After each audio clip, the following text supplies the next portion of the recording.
Hello, Nav Cavale here, Plastic Surgeon. Welcome to the Real Clinic podcast, sponsored by 42 South Films.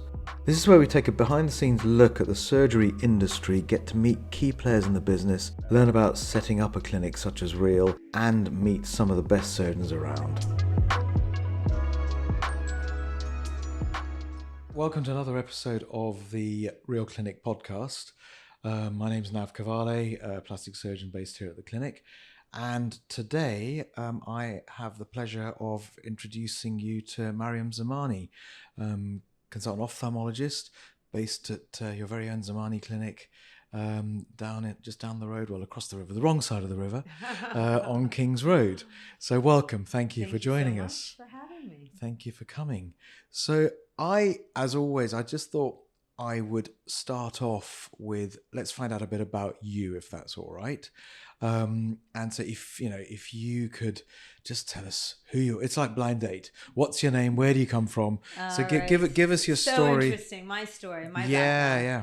Well, like so many other people in London, I am a real melting pot. So I'm Iranian. I grew up in the US and I did all of my studies there. So I did my medical school, I did my undergraduate, I did my residency. I really did everything. I even started a private practice there. And which part of the US are we talking about? Washington, D.C. I was in D.C. at the time. And I moved to London in 2006 for my fiance, who was about to be my husband. And I left all of that. I was also junior faculty at GW University at the time. And I decided I'd come here. And at the time, there was literally no other, dual qualified doctor that I knew or had known. And so you're dual qualified in? I'm board certified in the US. And also I wasn't on the GMC registrar yet as a specialist registrar, but that was the goal or the aim. So I moved here. I wasn't yet properly married. So I had actually no right to work in the UK. And I had to apply through skilled migrant worker visa is what a, and when surgeon, are we talking? This is 2006. Okay. And so when I first started, I did an observership at Chelsea Westminster and St. Mary's Trust. And that doctor, I didn't know at the time, Oculoplastic Surgeon, was that she was a really big person in the world of oculoplastics here in the UK. And I applied for her fellowship and she very kindly sponsored me and waited for my visa to come through for, 6 to 8 months, which was really a big thing because she had a very busy practice and she really needed a fellow. So I had been watching her for a little while. And who's this? Jane Olver. Okay. And so I worked with her. I did my first oculoplastic fellowship with her. And because I had done that while I was trying to get into the Royal College of Ophthalmologists, she helped me fill in the holes or the gaps that I needed from the US. And it was so nice that I was already in the system so I could go to Charing Cross and get things done or wherever it was.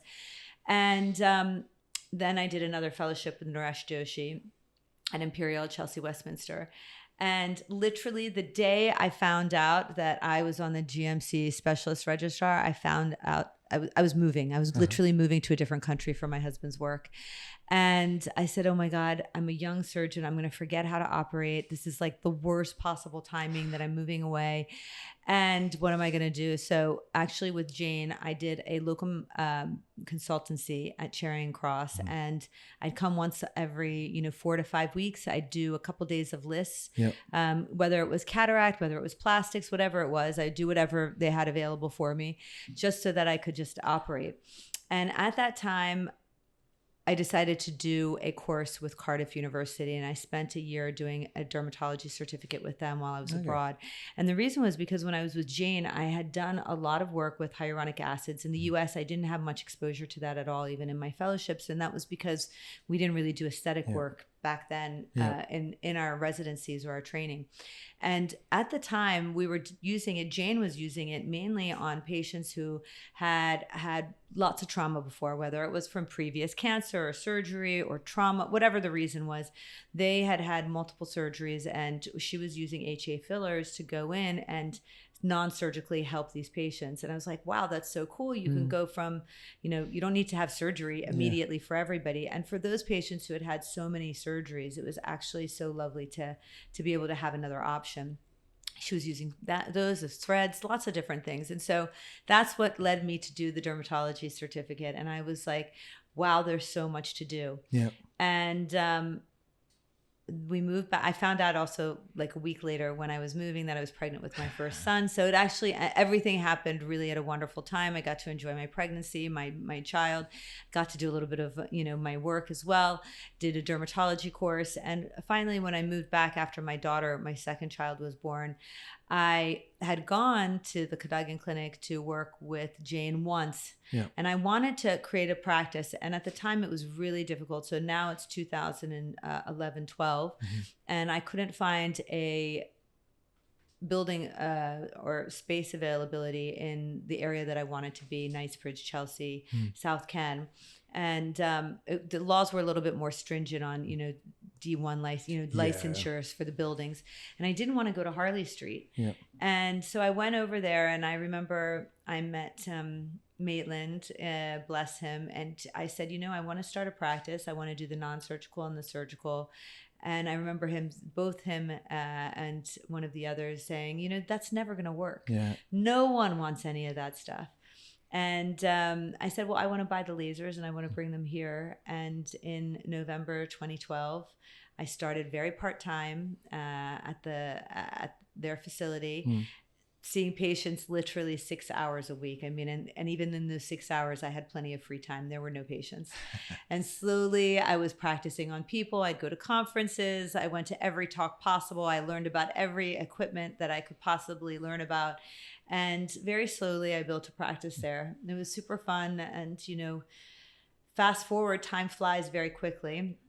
In I was actively really looking for quite some time, but in 2021, I finally moved into my own facility off the King's Road, where, I have a floor of clinic, and then I have a floor dedicated to my skincare line that I started in 2016 by accident. I call myself the accidental entrepreneur for that. So then, I was there in 2012 until 2021 when I moved into my new facilities on the King's Road. And during that time, I actually created MZ Skin, which is my skincare line that I created really for myself initially, and did not know what I was getting or what I was embarking on.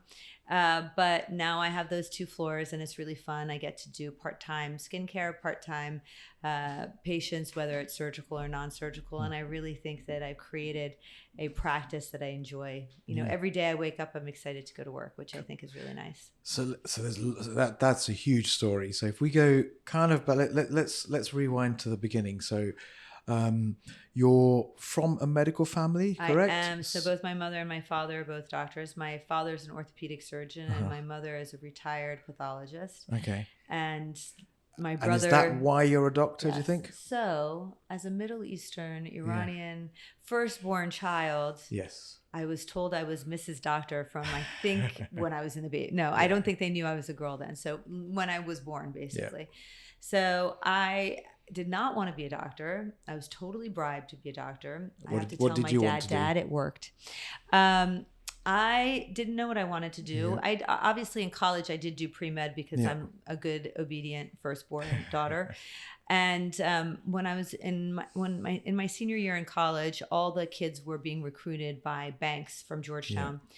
And one of my friends said, you should just apply to these because it's a really good learning process. And also you'll get to have these talks, and, you'll have the meetings, and they'll ask you questions, and, it'll be good for you when you have your interviews for med school.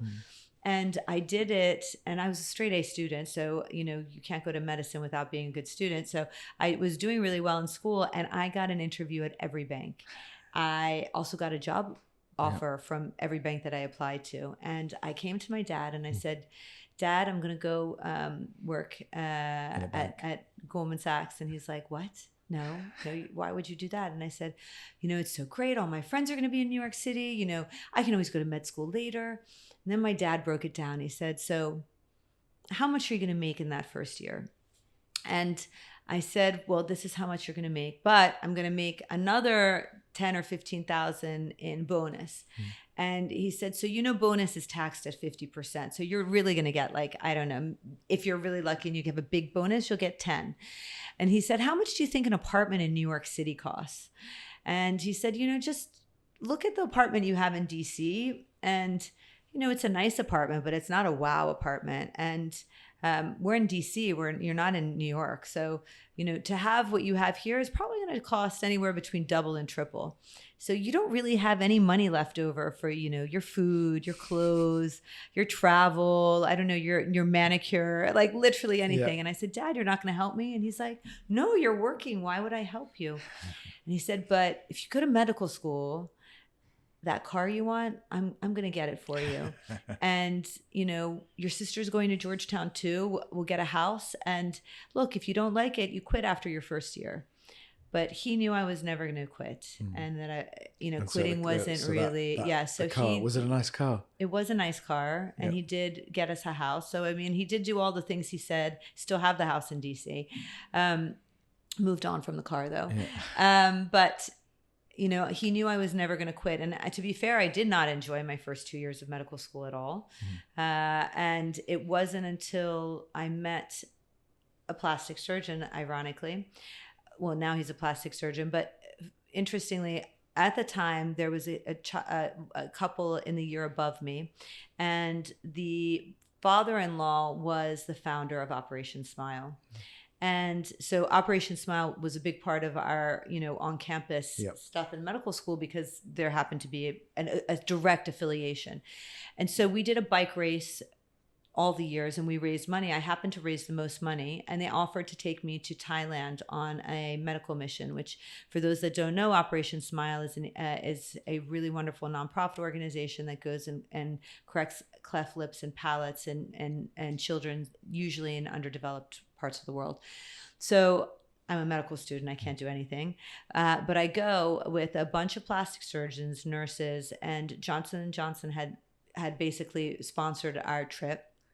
And it was really awe-inspiring. And I think that was it was before I started all of my rotations. And I was like, this is just the coolest thing ever. These men and women volunteered their time for the 2 weeks. These kids had come from, miles, and, some of them we actually had to send back to different parts of the world to be rectified. But it was really amazing. They would teach the surgeries to the local doctors there, leave the supplies, and screen all the people that we could do. And we did a few hundred cases in the 2 weeks it was a big operation, that one. Did a lot of surgeries during that time. And I was like, this is absolutely incredible. I came back energized, and I knew I wanted to do something that made people better in a short amount of time. And I thought that plastics was one of those wonderful ways to be able to go through. Because that's the great thing about surgery, isn't it? It's the instant gratification almost for that. You see the results. You see the result. The patient sees the result. Everybody's happy. It's like that really good, endorphin that makes you feel happy and actually really productive in doing something for somebody else. And Operation Smile as well. I've criticized them for how they used to do stuff, and it's all been so much more improved and because it used to be almost like a bit of a safari for surgeons to go abroad and practice on the locals. Now it's so much not, and I think they do charity work the correct way, if you ask me. I mean, I do a bit of charity work. I know, and I'm always saying it's not about just going and practicing on the locals. It's about teaching and training. It's about capacity building. It's about leaving behind knowledge so that they can do it themselves. And it's great, isn't it? I mean, I think I love that, and that's the whole reason I do charity work, is exactly as you say, for the it kind of does recharge your batteries and recalibrates you a bit. Yes. I never complain about a knife when I come home that isn't cutting anymore, that kind of thing.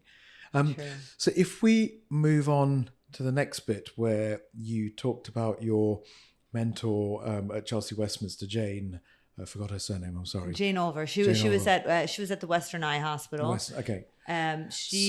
So what? I mean, talk to me about how she's affected you I'm guessing she must have been quite an important. She was. Mentor. She is. She still is. I think the people who are actively involved in teaching will obviously enjoy that aspect of it. But, she was really a big advocate for me. And in a time where she didn't know me, she didn't know my background. There was no attending from my residency who, gave a good word on my behalf. She met me. I, followed her around, and she gave me a chance. And, it's very easy to not do that Yeah. because I was the path of more resistance. I had to be sponsored. I had hurdles to jump. She was going to be left without a fellow for a few months in a very busy practice. And so I feel very grateful that she not only took me on and, was a mentor in terms of being my consultant for my fellowship, but also helped me in order to gain my specialist registration here with the GMC, and then also helping me and introducing me to the other oculoplastic surgeons that are very well regarded and well esteemed in this country. Because at the time, you have to remember, I mean, I don't want to say the internet was new, but, it was in its infancy. And, there wasn't that much information on there as there is now, and people weren't using it in the same capacity. So I just, I was trying to find somebody in plastics, and it was between doing partial research on the computer, but actually a lot of just meeting people and saying, who do I go to? And so if I didn't have her, maybe I wouldn't be on the specialist registrar. And, So what was it, do you think she saw in you? Well, I think I'm tenacious. And so I think it's that tenacity. And so just like my dad knew I wasn't going to quit, I've had a few of those stories in my life. And so I think the fact that I don't back down or shy from hardship. And it would have been very easy to be like, you know what, I just can't do it. And I'll just, I don't know, be a housewife, or I don't know, I'll find something else to do. I actually could have done any of those things, and I didn't want to do those things. I wanted to be the doctor that I had trained for, and I wanted to be the surgeon that I was. And so what is it? What gives you that tenacity then? What is it that? Why do you not want to quit? Is it just sheer stubbornness, or maybe is it? Maybe that's why my daughter's like this. I don't know. We were joking about it because I'm one of 4 siblings, and we're all like this. Okay. My sister's like that. My brothers are like that. I think part of it is probably from my parents, so my story probably began before I even knew it. So my mother and father, I don't like to say they immigrated because that sounds, I don't know, I feel like that has a negative connotation to it. But my parents were in Iran and graduated there. Because of the revolution? No, they actually moved to do their training. They were invited by the Shah to go to the US to do their training with the idea that they would go back to Iran. My dad really wanted to be an academic, orthopedic surgeon. He was going to Hopkins to get trained. And then the idea, both of their whole families were still in Iran. So I can't say they immigrated. So they came to the US for schooling. And in the midst of all of that, the revolution happened. And they always say, we joked that when they first arrived in the U.S., they were being given passports and visas and green cards. And they were like, no, we're not staying here. We're just here for the next 6 years, and we're going to go back to Iran. And obviously there was a huge change of events, and they did not go back to Iran. And so they worked really hard. They had 4 kids by the time they were done. They had no family. They, were very far away. They didn't choose the place where they were going to live. It just so happened they were in Baltimore because of Johns Hopkins, and that's where they ended up, putting down their roots.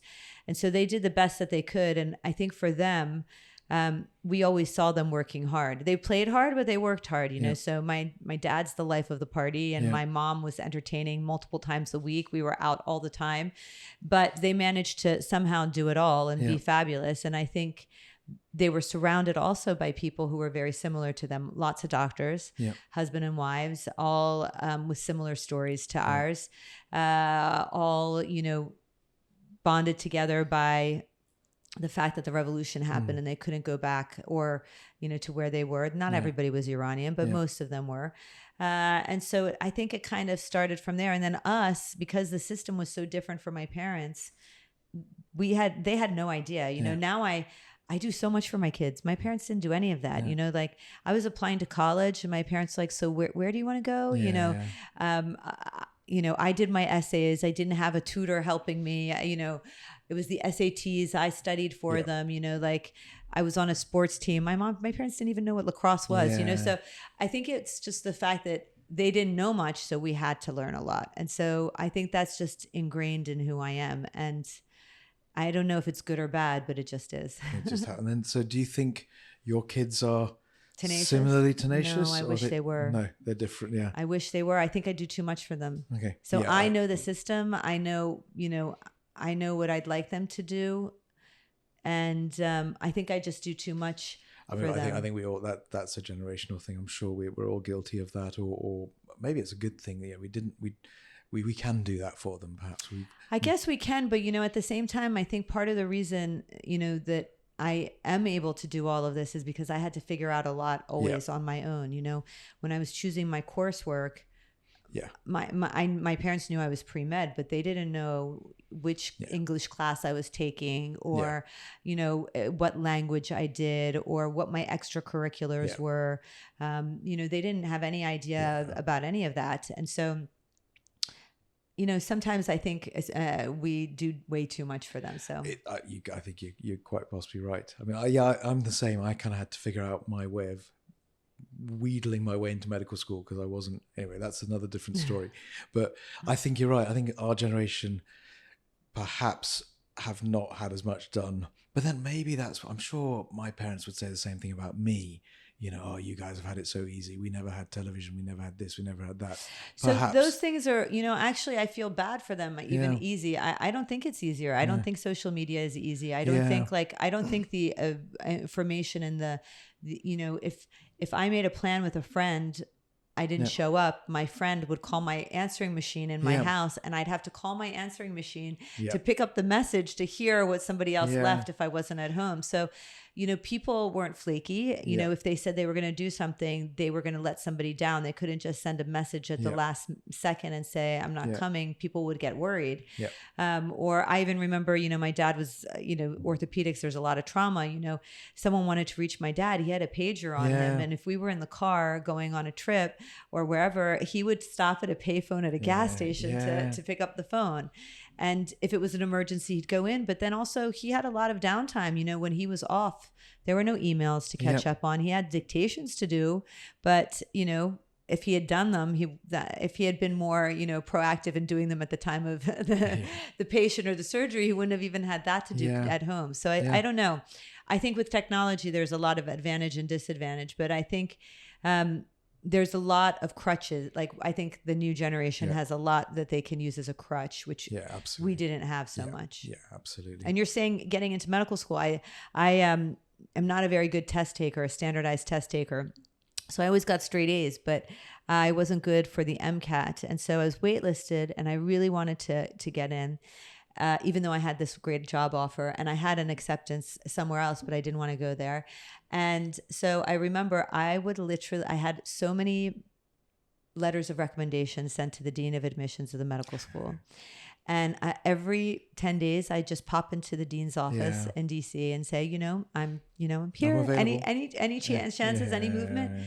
And I remember it was in my senior year of college. I got a phone call. It was during exam period, and it was very early in the morning, and it was something like 7:30, and it was Diane McQuail. I remember the dean of admissions. She said, Maryam, please don't come to my office anymore. And please, no more letters of recommendation.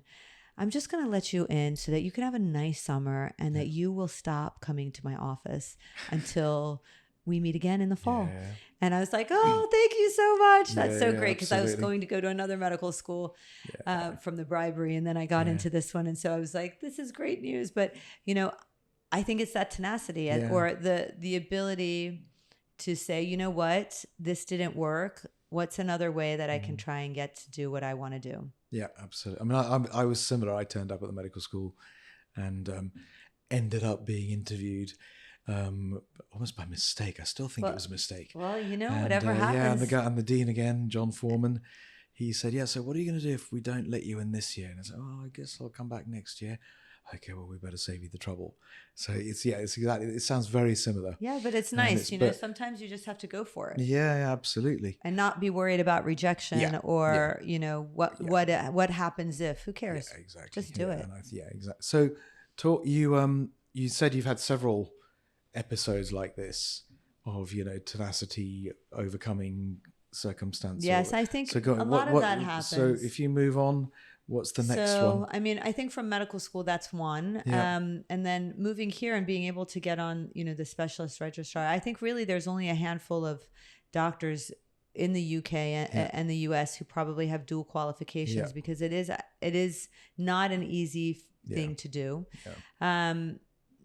And so I think that took 2.5 years. It was not a quick, easy, let's just take an exam and have it be over with. And you were being an observer in the meantime. No, I was an observer or I was a fellow. When I was a fellow, I could do things. Yeah. But when I was an observer, there's nothing more boring than just watching someone day in and day out and not being able to do absolutely anything. That's really staring at people's backs. Yes, that's very torturous. Yeah. And then, coming and setting up a practice privately in a country with a national health service. I had interviewed for a consultancy post and I did get one late, but it was quite far away. It was in Cambridge and my husband said, "You're going to go to Cambridge every day?" And I said, "Yes, why not? I need to, I need to be have the consultancy. Otherwise I won't be accepted by insurance companies." And he said, "You have 2 small kids, you have a husband, like you're going to kill yourself every day to drive or take a train that far." And I said, "Yes." And he's like, "Don't do it." And I said, "Okay, I won't do it." And that's when he reminded me of where we came on Sloane Street and operated. And I went there. And even then, they didn't believe in me. They thought that it's going to be a flop, that it would never work. Yeah. And so, I had no patience. I had nothing, and I just worked really hard to get myself slowly.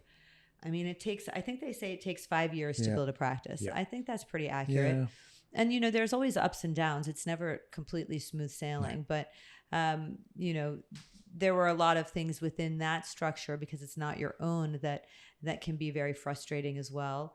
But, and then starting the skincare, wow, I've had lots of blimps there. So how did that come about? You said totally by accident. Yeah. So I always was a skincare junkie from when my mom gave me my first Lancome. I think I must have been 12 or 13.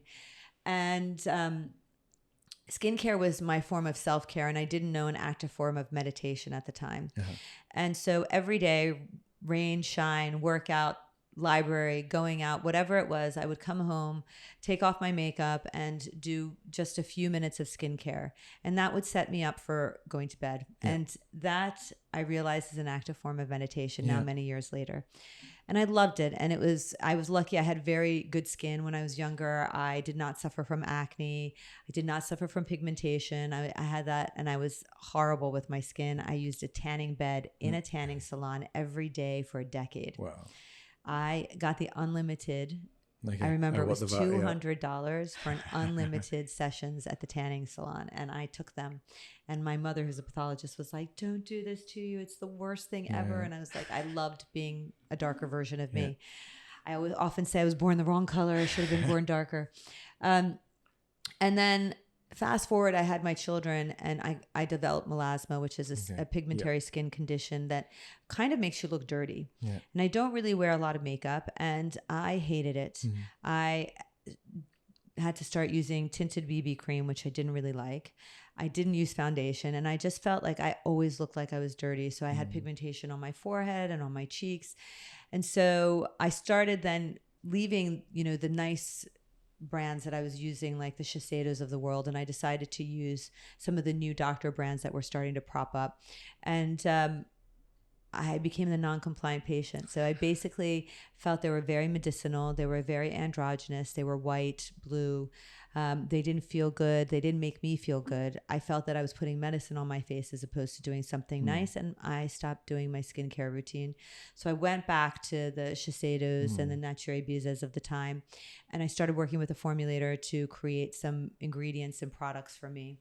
And this is all here in London? This is all here in the UK and in London. And then I met the junior buyer at Harrods, and she said, "We have only one other female-led doctor brand. There's lots of nurses, estheticians, facialists, but lots of men. The male doctors are the only ones we really have, except for one, and I want to launch you." That was in February 2016. I did not have a brand. I had a formulator and I had a manufacturer because I was making like small ones. I thought I'd just make few for some, patients. And I worked tirelessly for about 2 months to get everything done. I was really lucky pre-COVID creating or, getting my products from the contract manufacturer was much quicker than what it is now. Yep.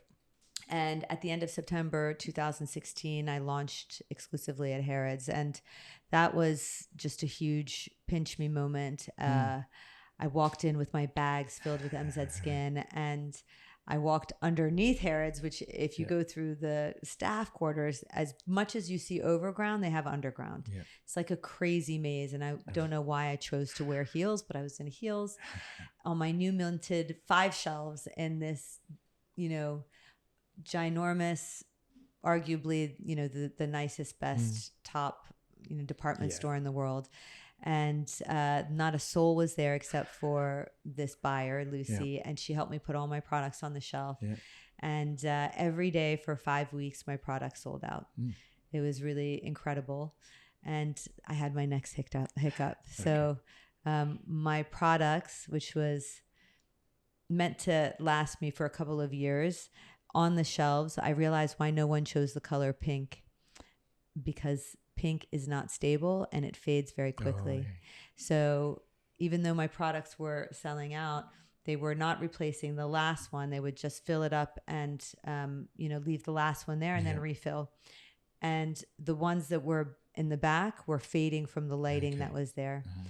And I had 30,000 products made with this packaging, and very expensive, costly, time-consuming endeavor, not only to find an antidote, but to have it rectified, quickly. So, there were a lot of blimps along the way, but that was another one. I mean, I if I could write a book, it'd be crazy to talk about all the blimps, but there, it was fun. I started in my dining room with an assistant. I didn't know where it was taking me. I didn't have a plan. My husband would say, "So how much are you going to sell?" It's like, I don't know. He's like, "So where else are you going to go?" I was like, "I don't know." Yeah. But Harrods was amazing because it helped open the door to so many other places. And, from there, Net-a-Porter came knocking, and slowly we expanded. So now, we're pretty global. We're in all the continents of the world, essentially, and maybe not Antarctica. And, I still don't know where it's going to take me, but maybe it's some of the fun. faded pink to Antarctica. No, we had to replace every single one of those. Yeah. That was a big endeavor. So if we move on to your surgery side of things, so you chose not to become an NHS consultant. You chose to pursue the private side. So now, tell me why you've ended up doing oculoplastics in particular. How come? How the circle? Yeah. So at the time, I had to do 5 years of general and then 2 years of plastics. And I knew that I didn't like anything below the neck. Yeah. So then I tried ENT and ear, nose, throat. And I didn't actually know about ophthalmology at all. Again, a classmate in a year above me said, Maryam, I have incredibly neat handwriting. Everybody used to take my notes when they were studying for exams. He said, you should see ophtho. I think you're going to love it. And he was applying it to an ophthalmology residency. So I did a couple months in ENT. And actually, it's all dependent where you go. So where I was doing my training, it was really grim. There was a lot of head and neck cancers. And the outcomes were often grim. And so I felt that this was too heavy for me, and it was getting me down. I was depressed. I also didn't like the ear very much at all. The ear, not interesting. And so then I did ophtho, and I thought it was really fun. And then, even with the cataract cases, they're 30 minutes, 40 minutes, and people can see again. I could choose plastics through that. I always knew I was going to do plastics. So there was never a question about plastics after I did Operation Smile. It was just a matter of which path to go down. And in the US, you could do general, you could do ENT, or you could do ophtho. And that's how I chose ophtho. Yeah. Cool. And then, where are you at now then in terms of the surgery you do, the non-surgical you do? So give me a flavor where of I am now. your I love current doing everything. So I do all the surgical and non-surgical things in my office. So non-surgical includes injectables, Yep. things like filler, neuromodulators. I love lasers. I have a slew of lasers, both fractional and ablative, erbium and CO2 lasers in my office. I like energy-based devices, anything from M-Sculpt to Cool Sculpt to all therapy. I love all of those gadgets. And then I, of course, do facial harmonization using all of those in addition to surgery. My surgery is limited because of the fact that it's not an NHS practice. So it's mainly eyelids. I do upper and lower eyelid blepharoplasty, which is to target skin, fat, muscle around the eyes. I also do ptosis surgery. So if someone has a lazy, droopy eyelid, I fix those. I do direct and internal brow elevations, mainly laterally for, brow pexies. And of course I do all the lumps and bumps and, biopsies. And sometimes I do, some Mohs reconstructions. But that's really the depth of what I do now. And what's your favorite? I love them all. Yeah. Honestly, people always ask me, even like literally every time I operate, I still am like, this is so fun, so or I don't know, sometimes I see the fat pop out and I'm like, how beautiful is that? Like I still think it's beautiful. So I can't say which one's my favorite. But I love all of them. My favorite is the one when the patient comes and is thrilled. That's my favorite. Anything, procedure, surgery, non-surgical, anything that I do. That satisfaction the patient gets, that makes me happy. And are you doing any training of sort of next generation? How's that go? Any fellows coming through your system? So I don't have a system to have fellows, but I do train. Already doctors, already specialist consultants. So I have a lot of people who come and watch me, either on, a monthly basis or once a week they'll come, or I also help with the fellow that's at the Cadogan Clinic, that person rotates and can come to my office and will follow me there. And then I also have some medical students that I do some mentorship with UCL, for instance. I go and speak to them about my journey and help them in terms of if they ever have any questions. Also, if they just want to come and see, I tell them you can be and do whatever you want to be. My course is different, but yours can be different in a different way. And so, you don't have to always think that you have to be pigeonholed into doing a certain type of, it is obviously easy to go down the path of least resistance of what's known and tried, but you can make a path that is exciting for you every day. You don't need to necessarily, follow in the footsteps of all the other people around you. And what about if we're going to talk about the future? Yes. So just before I let you sort of tell me what you've got planned for the future, just going back to where it all started, the Operation Smile, any plans to do that kind of stuff again? So I love Operation Smile, and I do occasionally do with something called C International. So that's an eye expedition that goes abroad. Since I don't do cleft lips and palates, I can't really be a part of Operation Smile. But yes, I do other operations. It's been a couple of years. It's been since COVID. But I do enjoy that charity aspect of it. It's incredibly rewarding. It's a different kind of patient. And it's, as you said, it's just really good for the soul. Yeah, absolutely. So so coming on to what you want to do, where are you going to go from here? So this is a question I've been thinking about a lot. I'm turning 50 in a couple of weeks. Okay, a mere child. And you're not 50 yet. Oh yeah. Oh really? Yeah. Oh. I'm 56 this year. No way. Yeah. What plastic surgery have you done? Daily plastic surgery. That's And I think it's an inflection point, or it has been for me, because I never went through life thinking I want to complete this, and this by the time I'm 50. But I realized time goes by very quickly. So 40 to 50 went very quickly. Yeah.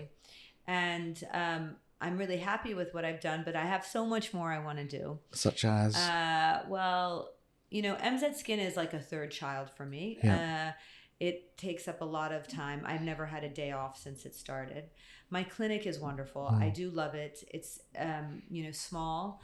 I have a team of estheticians. I have a couple dermatologists who work part-time, and I just find it's very fun. I have great patients. It's really nice to see them. They've been with me for a long time, many of them. I have a long-lasting relationship with them. I could be friends with many of them, so it's just, I get a lot of satisfaction from my clinical, surgical, and non-surgical work. The skincare, I'm not sure. It changes. As my husband says, on good days, you want it to last forever and, be passed down onto the kids. On other days, you're like, oh my God, can someone just please buy this and take it off my hands? So I'm not ready to give that up yet either. Maybe that's my tenacity. I'd like to build it a little bit more. Maybe eventually sell it. Maybe eventually pass it on to my kids. I'm not quite sure where that is going to take me. I do think eventually I'll end up in the States. Yeah. Interestingly. Okay. I think hopefully my kids may want to go to university in the US. Yeah. I would love to be able to give that to them because of the attitude, that can-do attitude. And I think some of that tenacity also comes from that idea that if you work hard, you can be and do anything you want to be. Do you think they'll take that up? I hope so. Yeah. I mean, my son, I feel like he might be, he's very English. Yeah. But my daughter, I feel she'd be up for it. And I think it's nice to explore, especially when you're young. I mean, if you don't do it when you're young, you certainly can't do it when you're older. Yeah. So maybe I'll be in the U.S., spend some of my time here. I'd like to, once I have my kids in a place where I feel like they're not set up, but at least, they're on the right track. Maybe do a little bit more charity work. Yeah. Bring on other doctors who might want to continue my practice because, once I know I won't be able to have the same kind of practice if I'm not in the UK as much. Yeah. I don't think I could start all over again in another country. It would be very difficult to go back to the US, hard. Even though I keep my board certification, relevant and renewed. But we'll see. I hope there'll be good adventures in good health because now that I'm older, that's, so important. Yeah, absolutely. There's nothing without good health. So we'll see. What do you want to do? I don't know. World domination? No, not really world domination. I'm doing less, or I'm taking on fewer things because I've got. You can't do it everything. Exactly. So I've discovered that I've hit my limit. Definitely, I've reached my level of incompetence. And so now I have to tone it down a little bit. So there's that. But also, I think I decided I don't want to retire. I don't know if. No, I don't want to retire either. I think I'll want to be doing something with my hands until someone comes along and says, okay, Mr. Cavalli, let's take that knife away from you. Let's take you back to your room. You're no longer a surgeon. Oh, no. That kind of thing. I don't know, maybe. That's almost how I kind of pick, maybe. But I think, the trouble is I'm so defined by my work. I am too. And I think many doctors are actually. Yeah, we really are. And maybe that makes us a bit boring because we don't have a life outside the operating theatre or the clinic or the whatever. But it's too late for that, now is how I see it. And I enjoy it too much anyway. So it's not a problem. It's perhaps makes us a little bit less rounded than, I don't know, the dream. But I think in a way, don't necessarily stop and give up and retire. No. Just do less and just do the bits that you enjoy. Yes, of course. And drop the bits that you don't enjoy. I think once you become uncurious, then it's terrible. Yeah, exactly. Then it's time to move on. Exactly. Yeah. But I'm still curious. I still love learning. I still love going to conferences. Yeah. I still love treating patients. And traveling, and it's that's the great thing about our profession is that you get to do so many different things. Yes. So I wanted to ask you. I forgot to fit it in earlier, and I don't know where I would have done. So let's quickly talk about plastics versus oculoplastics, or plastics versus ophthalmology versus ENT or maxillofacial when it comes to aesthetics. So if you ask me, and I'm just going to play devil's advocate, of course only plastic surgeons should do aesthetics. If I ask you, your default answer, I suspect, is no, of course we're much better at, we're trained in this part of the body. How do you see And we talked about this just before we started filming. You know, one of the things that certainly one of the associations I belong to is very strongly against is non-plastic surgeons joining this group, and I think that's wrong personally. I think there's so much more that I can learn from coming to watch you, and hopefully vice versa. Where do you stand in terms of who? Okay, so simple question: who should do eyelids? I think, truthfully, so I don't think a regular ophthalmologist should be doing eyelids. No. Yeah, okay. So as an ophthalmologist, I did a lot of intraocular surgeries in my lifetime prior to doing oculoplastics. But once I did oculoplastics, I've never, ever touched An eyeball. the eyeball again. Yeah. And so I think people who are highly trained in their specialty, Yeah. so if they have specialty training in plastics, they should be allowed to do what they have been commissioned to do. Yeah. So an ENT surgeon who does facial plastics absolutely should be able to do facelifts, rhinoplasties, eyelids, neck lifts.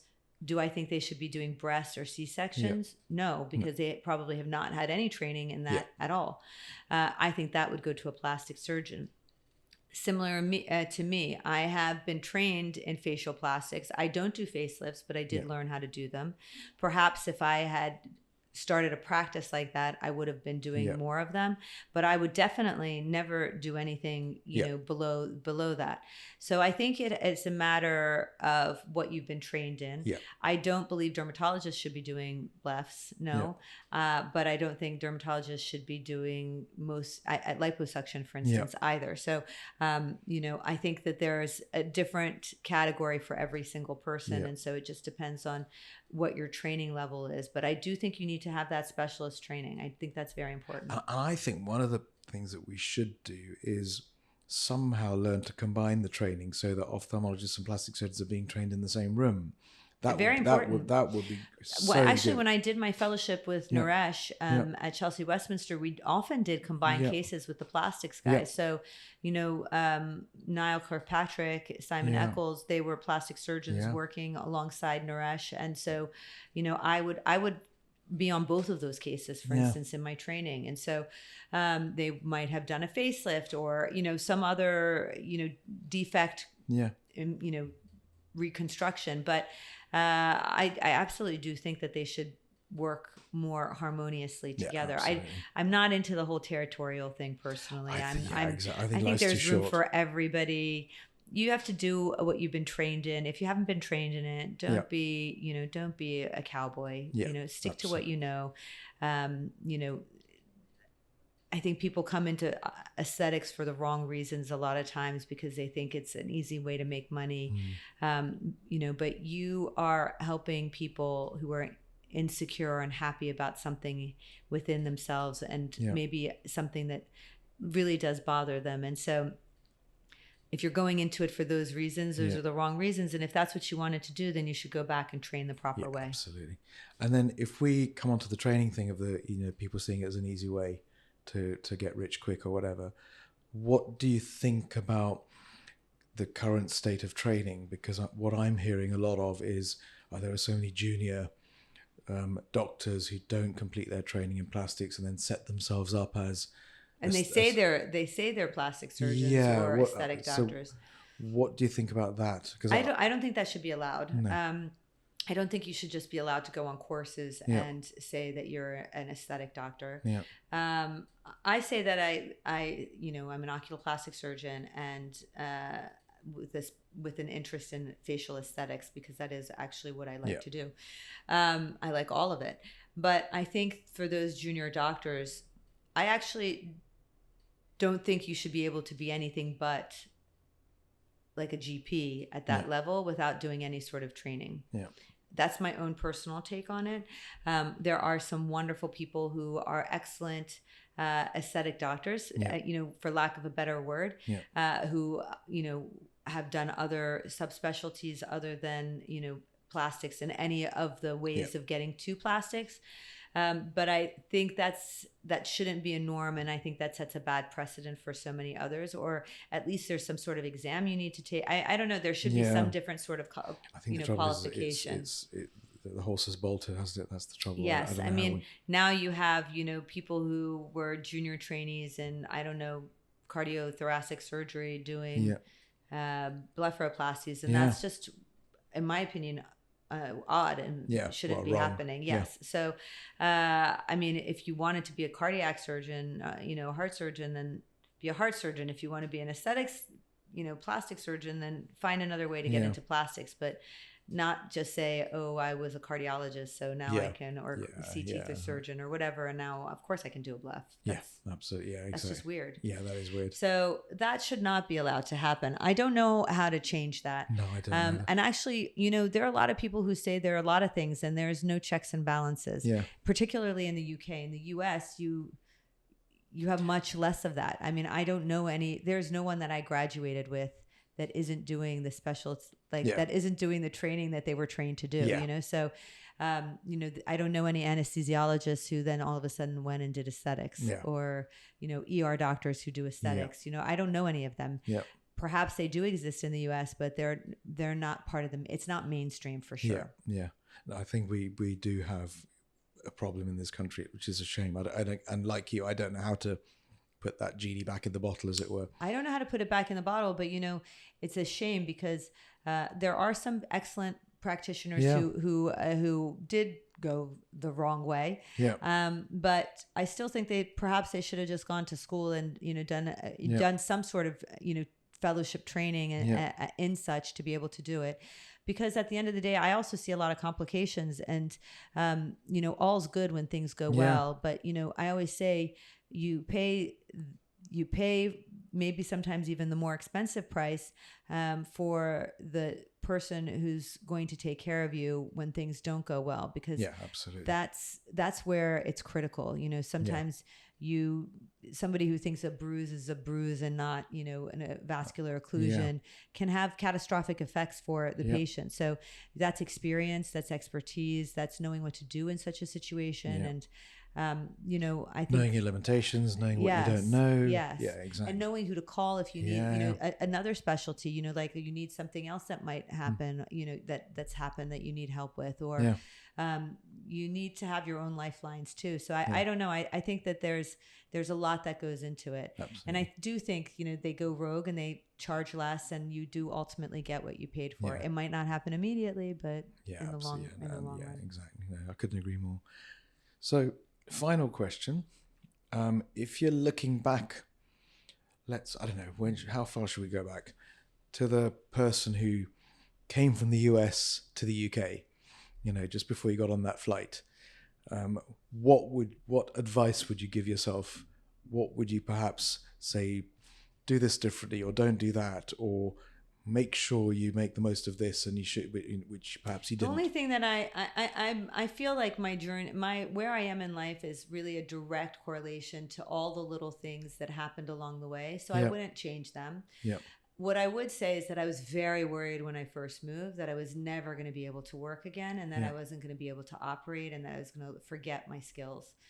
And I was really so persistent trying to make sure I was operating and immersing myself. And now that I'm so busy that sometimes I think, gosh, it would have been nice to have that month where I was, not doing much, So it's hard to tell the young version of me to not worry that would come. Yeah. But in hindsight, I can say I wish I had taken, I did. For instance, I spent 6 months doing an art history course and going around all the museums in London with a proper art historian every Tuesday. And I loved that. Yeah. But I remember I couldn't fully enjoy it because I was worried I wasn't going to be able to work. And so I wish that I could have just relaxed a little bit, but maybe I wouldn't be where I am if I had taken it so relaxed. So I mean, I have no regrets in how everything happened. I feel like everything brought me to where I am today. And so I remember something similar, actually. One of my teachers in sixth form, when I was applying to medical school and failing, was saying, look, stop trying so hard. Just you're just trying a bit too hard. And I was kind of remember thinking, what are you talking about? If I don't try as hard as I can, where am I going to get? And you're right. It's really difficult to tell your younger self, or the young, or your kids, just chill, it'll come, be patient, it'll come. I think that's, yeah, it is. I wouldn't have listened back then either. But what I would say is that I'm really happy that I was open. Yeah.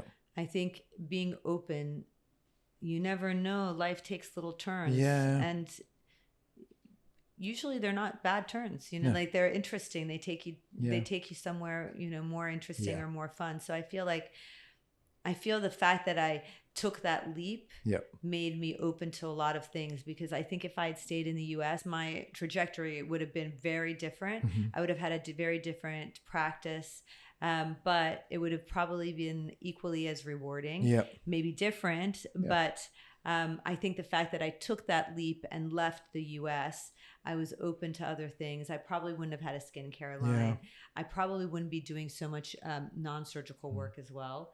It would have been, I probably would have been more in academia, Yeah. because I was within the system. I do miss a little bit of that, Yeah. that I would have stuck to most likely. Oh, maybe that's a retirement project. Yes, exactly. So I don't regret any of my path, or I just think you should just be open, Yeah. and stay curious. It's interesting. I think for me, I don't see it as leaps, although maybe there were, but I took the scenic route. I think Is so. how I yeah. did too. Yeah. I think, don't just focus on the straight and narrow.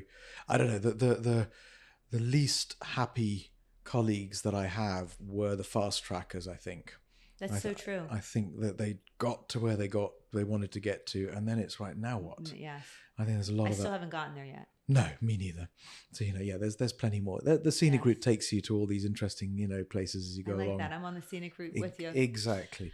So, well, I think that's a nice place to potentially wrap things up. Is there anything you wanted to say? No, or just have thank you so much. have- I think it's so nice to be able to, share stories and hear Yeah. other people's journeys, because like you said, there's no right way of doing Yeah, anything. There's like a exactly. million different ways you can Yeah. get to the same spot. And I think I think medicine is really good for that in particular. I mean, yes, there are other careers where you can chop and change. And perhaps I have had someone say to me, in the US, you can just change careers. You can't do that necessarily in the UK. You can't reinvent yourself It's hard in your the 40s. US too. Yeah, It I mean, takes it's a lot of work. it's not never an easy. Yeah, It's not an easy but change. I think take the scenic route, take the odd leap, the odd blind leap of faith or whatever.